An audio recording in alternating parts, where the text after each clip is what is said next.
Good morning and welcome students. Today we are going to start lesson number 4.2 revolutionary steps in surgery. Revolutionary steps means it a completely a dramatic change, sudden of a change in ये बहुत सारे changes किए गए in the period of time. तो इस बारे में हम लोग सर्जरी में क्या क्या चेंजेस आ चुके हैं या पहले कैसे सर्जरी होते थे इसके बारे में हम लोग इसमें शॉर्ट में इस लेसन में जानेंगे। This is the warming up questions and this is the you have to match the questions you asked with the answers. The questions is there and the answers are given over here.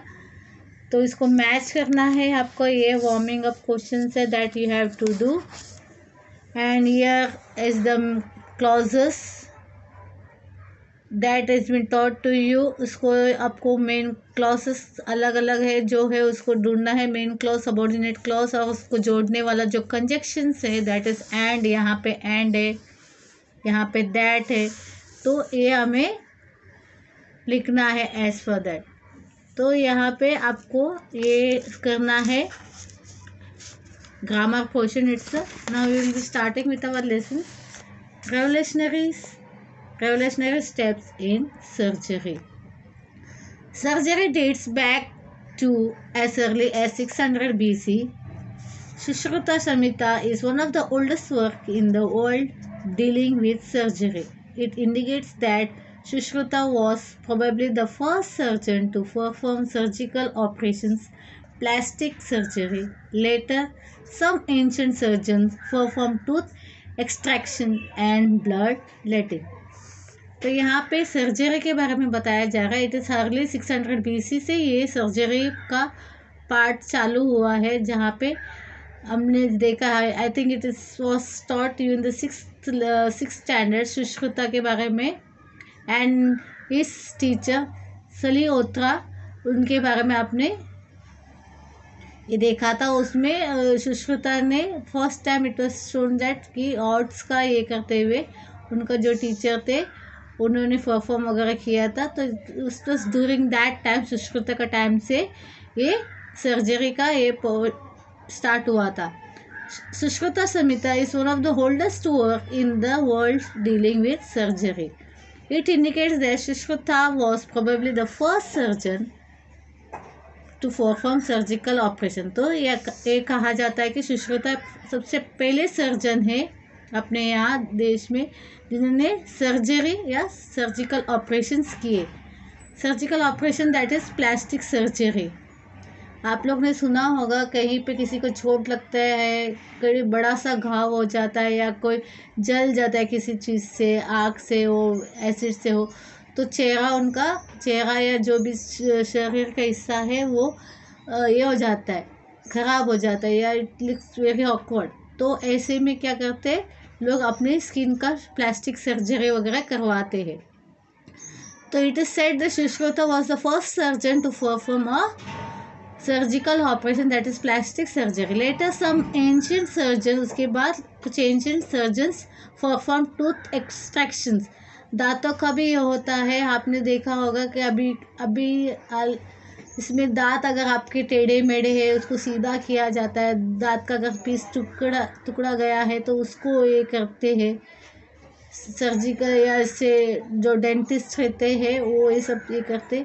अगर दांत आपका ख़राब हो चुका है, decay हो चुका है, तो रूट कैनलिंग वगैरह करके ये सब प्रोसेस होता है जो डेंटिस्ट लोग करते हैं. तो ये भी स्टार्ट हुआ था. एंड ब्लड लेटिंग मीन्स कुछ ऐसे लोग रहते हैं, पेशेंट रहते हैं जिनका ब्लड को निकाल के उनको एक बॉडी से ब्लड दिया जाता है और दूसरा लगाया जाता है, खून चढ़ाया जाता है. That is in rare cases. कुछ रेयर केसेस होते हैं जिसमें पेशेंट को ब्लड का ट्रांसफ्यूजन करना पड़ता है, यानी उनका अपना ब्लड निकाल के दूसरा उन्हें चढ़ाया जाता है. तो that is all done later on. धीरे धीरे ऐसे सारे हमारे इसमें जो सर्जिकल वर्ल्ड में ये सारे चीज़ें चेंजेस हुए. Major surgery could not develop for the century because lack of knowledge and technology. यानी जो मेजर सर्जरी बड़े बड़े ऑपरेशंस वगैरह हो वो काफ़ी सालों तक नहीं किए गए क्योंकि इसके बारे में अच्छी जानकारी नहीं थी. लैक ऑफ नॉलेज मतलब इतनी सही जानकारी लोगों को या डॉक्टरों को नहीं थी, ना ही वो टेक्नोलॉजी अवेलेबल था ताकि वो ऐसे मेजर जो रहते हैं सर्जरी किया जा सकते. आपको आजकल मेजर सर्जरी मतलब आर्ट से रिलेटेड सर्जरीज होते हैं, ब्रेन है, इसमें बहुत माइंड और बहुत नॉलेज होना बहुत इम्पॉर्टेंट होता है. तो इस तरह के नॉलेज है वो उसमें टेक्नोलॉजी भी बहुत एडवांस टेक्नोलॉजी इस्तेमाल होता है. जो भी मशीन्स होते हैं वो बहुत एडवांस्ड होते हैं, तो वो सब उस टाइम नहीं थे. The doctors had to cut upon the part of the body that was not healthy, remove it or set right that part. This would involve a lot of pain to the patient. Generally, anesthesia like ether or chloroform developed only from mid-19th century, making painless surgical operations possible and successful. तो यहाँ पे क्या गया? The doctors had to cut open the part of the body that was not healthy, remove it or set right that part. यानी समझो किसी का शरीर का हिस्सा में कोई ये है प्रॉब्लम है तो उनको कट वगैरह करना पड़ता था. और जो भी समझो कभी कभी कुछ बीमारी की वजह से वो हिस्सा काम नहीं करता है या ऐसा हो जाता है कि उसको निकालना पड़े शरीर का कोई हिस्सा, तो वो बड़ा ही पेनफुल होता था जो surgery. This would involve a lot of pain to the patient. तो जब ये कोई ऑपरेशन वगैरह किए जाते थे, कट को कोई कट करके कुछ करना पड़ता था तो पेशेंट्स को बहुत तकलीफ़ें होती थी. तो जनरल एनेस्थीसियस मतलब वो एक इंजेक्शंस होते हैं जिससे ना इंसान का शरीर को समझो अगर आपका हाथों में कोई प्रॉब्लम है जिस पे आपको सर्जरी करनी है तो उसको हाथ को उसको इंजेक्शन से वगैरह उसको सुन किया जाता है और वो बाद में ऑपरेशन किया जाता है. डिपेंड ऑन द एनेस्थीसिया कितना मेजर है, इतने डिपेंड जो सर्जरी हो कितनी मेजर सर्जरी है इसके पर डिपेंड करता है. अगर कोई एक हिस्सा आपका शरीर का हाथ या पैर ऐसा कुछ रहेगा तो जनरली उतनी चीज़ को आपका शरीर को सुन किया जाता है और ऑपरेट किया जाता है. अगर कोई मेजर सर्जरी है तो नेचुरली पूरा बॉडी को एनेस्थीसिया दे के उसको रेस्ट पे दे रखा जाता है, मतलब वहाँ पे और ऑपरेशंस किए जाते हैं. तो डिपेंड करता है कि कौन सा सर्जरी होता है. तो पहले उसमें जनरल एनेस्थीसिया से कोई चीज़ें नहीं होती थी, बाद में जनरल एनेस्थीसिया आया है. फिर उस लाइक एथर और क्लोरोफॉर्म ये सारी चीज़ों का इस्तेमाल करते थे ताकि जो भी पेशेंट के ऊपर सर्जरी करनी होती है, कटिंग जहाँ पे डॉक्टर्स को करने पड़ते थे उनको ये एनेस्थीसिया दिया जाता था ताकि उसके शरीर को दर्द ना हो, वो महसूस ना करे. अगर जब भी कटिंग वगैरह शरीर में कुछ भी कट्स वगैरह डालने होते हैं डॉक्टर को तो उनको दर्द महसूस ना हो.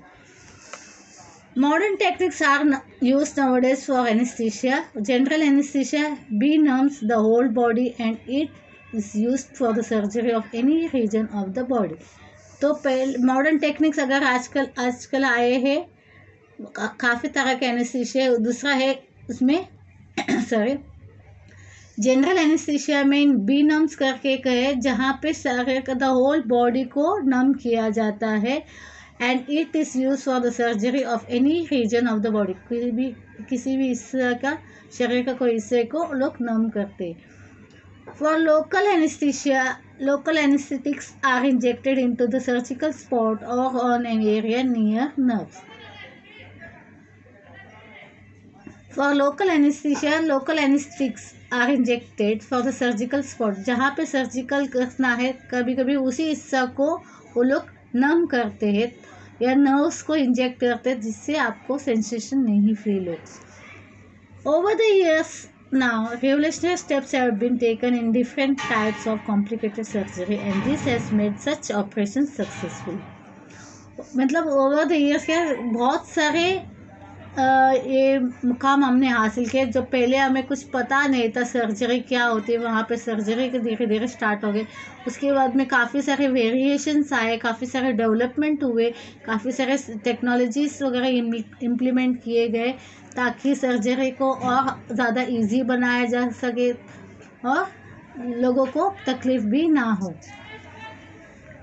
Steps have been taken in different types of complicated surgery and this has made such operations successfully. यानी बहुत सारे जो कॉम्प्लिकेटेड सर्जरीज होते थे उसको भी काफ़ी आसानी से किया जा सके। इस तरह की रेवोल्यूशनरी स्टेप्स अब हमारे सर्जरी में आ गए। Let us start with the cardiac surgery. अभी cardiac that is related to your heart, तो ये हार्ट से रिलेटेड है। Today if you need to have a heart surgery you can choose from the many fine doctors. However, before 1893 this type of surgery was unknown.